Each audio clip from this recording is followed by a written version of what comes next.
ವೀಕ್ಷಕರೆಲ್ಲರಿಗೂ ದೈನಿಕ ರಾಶಿ ಫಲ ವಿಶೇಷ ಕಾರ್ಯಕ್ರಮಕ್ಕೆ ಸ್ವಾಗತ.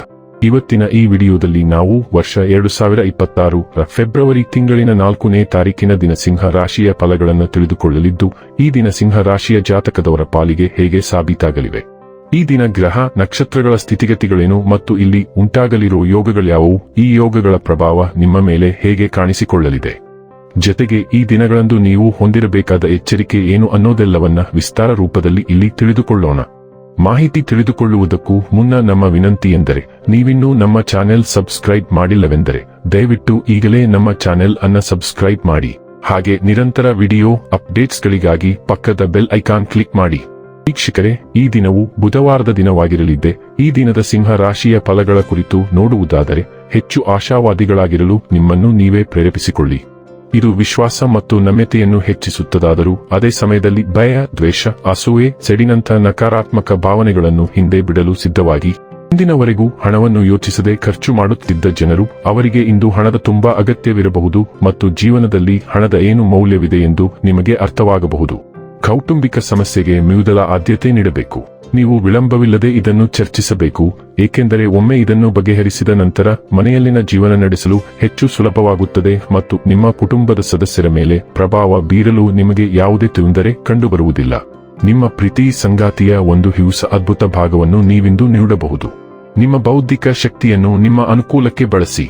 ಇದು ವೃತ್ತಿಪರ ಯೋಜನೆಗಳನ್ನು ಪೂರ್ಣಗೊಳಿಸುವಲ್ಲಿ ನಿಮಗೆ ಸಹಾಯ ಮಾಡುತ್ತದೆ ಮತ್ತು ಹಿউಸ ವಿಚಾರಗಳನ್ನು ನೀಡುತ್ತದೆ. ಹಣಕಾಸು, ಪ್ರೀತಿ, ಕುಟುಂಬದಿಂದ ದೂರ ಹೋಗಿ ಇಂದು ನೀವು ಆನಂದವನ್ನು ಹುಡುಕುತ್ತಾ ಯಾವುದೇ ಆಧ್ಯಾತ್ಮಿಕ ಗುರುವನ್ನು ಭೇಟಿ ಮಾಡಲು ಹೋಗಬಹುದು. ನೀವು ಮತ್ತು ನಿಮ್ಮ ಸಂಗಾತಿ ಇತ್ತೀಚಿನ ದಿನಗಳಲ್ಲಿ ಬಹಳ ಸಂತೋಷದಿಂದಿಲ್ಲದಿದ್ದರೆ ನೀವಿಂದು ಹುಚ್ಚು ಮ್ಯೂಜನ್ನು ಹೊಂದಲಿದ್ದೀರಿ. ಇಂದು ನಿಮ್ಮ ಆಶಾವಾದಿ ಸ್ವಭಾವವು ಪ್ರಕಾಶಮಾನವಾಗಿರಲಿ ಮತ್ತು ನಿಮ್ಮ ಸುತ್ತಮುತ್ತಲಿನ ಜನರಿಗೆ ಸ್ಫೂರ್ತಿ ನೀಡಲಿ.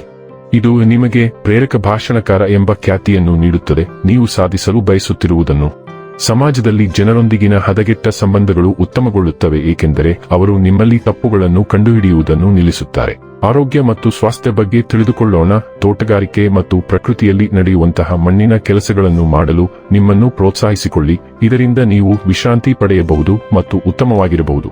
ನಿಮ್ಮ ಭಾವನಾತ್ಮಕ ಸಮಸ್ಯೆಗಳನ್ನು ಪರಿಹರಿಸಲು ನೀವು ನಿಮ್ಮೊಳಗೆ ಆಳವಾಗಿ ನೋಡಬೇಕು. ಬಾಹ್ಯ ವಿಷಯಗಳ ಮೇಲೆ ನಿಮ್ಮ ಗಮನ ಕೇಂದ್ರೀಕರಿಸುವ ಸಾಮರ್ಥ್ಯವನ್ನು ವ್ಯರ್ಥ ಮಾಡಬೇಡಿ. ಮಾನಸಿಕ ಶಾಂತಿಗಾಗಿ ಮತ್ತು ನಿಮ್ಮ ಸ್ನಾಯುಗಳನ್ನು ಬಲಪಡಿಸಲು ಕೆಲವು ಯೋಗಾಭ್ಯಾಸಗಳನ್ನು ಮಾಡಲು ಪ್ರಯತ್ನಿಸಿ. ಡೈಲಿ ಲವ್ ಮತ್ತು ರಿಲೇಶನ್ಶಿಪ್ ಬಗ್ಗೆ ತಿಳಿದುಕೊಳ್ಳೋಣ. ನಿಮ್ಮ ಉಷ್ಣತೆಯು ಮುಕ್ತ, ಹೃತ್ಪೂರ್ವಕ ಸಂಭಾಷಣೆಗಳನ್ನು ಪ್ರೋತ್ಸಾಹಿಸುತ್ತದೆ. ನಿಮ್ಮ ಸಂಬಂಧವು ಹೆಚ್ಚು ಸಂಪರ್ಕ ಹೊಂದಿದೆ ಎಂದು ಭಾವಿಸುವಂತೆ ಮಾಡುತ್ತದೆ. ಸ್ಥಿರವಾದ, ವಿಶ್ವಾಸಾರ್ಹ ವಿಧಾನವು ನಂಬಿಕೆ ಮತ್ತು ಬದ್ಧತೆಯನ್ನು ಬಲಪಡಿಸುತ್ತದೆ. ಭಾವನಾತ್ಮಕ ಸ್ವಾತಂತ್ರ್ಯಕ್ಕಾಗಿ ಜಾಗವನ್ನು ಸೃಷ್ಟಿಸುತ್ತದೆ.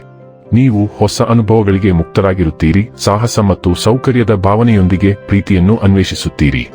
ವಾತ್ಸಲ್ಯವು ಸ್ವಾಭಾವಿಕವಾಗಿ ಹರಿಯುತ್ತಿದ್ದಂತೆ ಆತ್ಮವಿಶ್ವಾಸ ಬೆಳೆಯುತ್ತದೆ. ನಿಮ್ಮ ಭಾವನೆಗಳನ್ನು ಸುಲಭವಾಗಿ ವ್ಯಕ್ತಪಡಿಸಲು ನಿಮಗೆ ಸಹಾಯ ಮಾಡುತ್ತದೆ. ನಿಮ್ಮ ಪ್ರಣಯ ಜಗತ್ತಿನಲ್ಲಿ ಸಂತೋಷ ಮತ್ತು ಭಾವನಾತ್ಮಕ ನಿಕಟತೆಯು ಕೇಂದ್ರ ಹಂತವನ್ನು ತೆಗೆದುಕೊಳ್ಳುತ್ತದೆ. ವೃತ್ತಿ ಮತ್ತು ಹಣ ಬಗ್ಗೆ ತಿಳಿದುಕೊಳ್ಳೋಣ.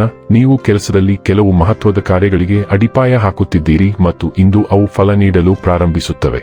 ಆದಾಗ್ಯೂ ನಿಜವಾದ ಅಪಾಯವೆಂದರೆ ನೀವು ಚಿಹ್ನೆಗಳನ್ನು ಗುರುತಿಸುವಲ್ಲಿ ವಿಫಲರಾಗುತ್ತೀರಿ ಮತ್ತು ನಿರಾಶೆಗೊಳ್ಳುತ್ತೀರಿ ಮತ್ತು ಸೋಮಾರಿಯಾಗುತ್ತೀರಿ. ಈ ಹಂತದಲ್ಲಿ ಪ್ರಯತ್ನವನ್ನು ಕಡಿಮೆ ಮಾಡುವುದರಿಂದ ನೀವು ಮೊದಲು ಮಾಡಿದ ಎಲ್ಲಾ ಒಳ್ಳೆಯ ಕೆಲಸಗಳನ್ನು ನಿಜವಾಗಿಯೂ ಹಾಳು ಮಾಡಬಹುದು. ಆದ್ದರಿಂದ ನೀವು ನಿಜವಾಗಿಯೂ ನಿಮ್ಮ ಪ್ರಯತ್ನಗಳನ್ನು ತೀವ್ರಗೊಳಿಸಬೇಕಾಗಿದೆ. ಇನ್ನು ಕೊನೆಯದಾಗಿ ಈ ದಿನ ಮಾಡಿಕೊಳ್ಳಬೇಕಾದ ಉಪಾಯಗಳ ಕುರಿತು ನೋಡುವುದಾದರೆ, ಉತ್ತಮ ತೃಪ್ತಿದಾಯಕ ಆರ್ಥಿಕ ಸ್ಥಿತಿಗಾಗಿ 7 ಕಪ್ಪು ಉದ್ದಿನ ಬೇಳೆ, 7 ಕರಿಮೆಣಸು ಮತ್ತು ಕಚ್ಚಾ ಕಲ್ಲಿದ್ದಲಿನ ತುಂಡನ್ನು ನೀಲಿ ಬಣ್ಣದ ಬಟ್ಟೆಯಲ್ಲಿ ಕಟ್ಟಿ ಯಾರೂ ಇಲ್ಲದ ಸ್ಥಳದಲ್ಲಿ ಹೂತುಹಾಕಿ.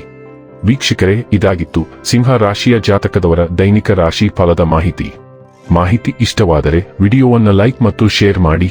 ಹಾಗೆ ಚಾನೆಲ್ ಸಬ್ಸ್ಕ್ರೈಬ್ ಮಾಡುವುದರ ಜೊತೆಗೆ ನಿರಂತರ ವಿಡಿಯೋ ಅಪ್ಡೇಟ್ಸ್ಗಳಿಗಾಗಿ ಪಕ್ಕದ ಬೆಲ್ ಐಕಾನ್ ಕ್ಲಿಕ್ ಮಾಡಿ.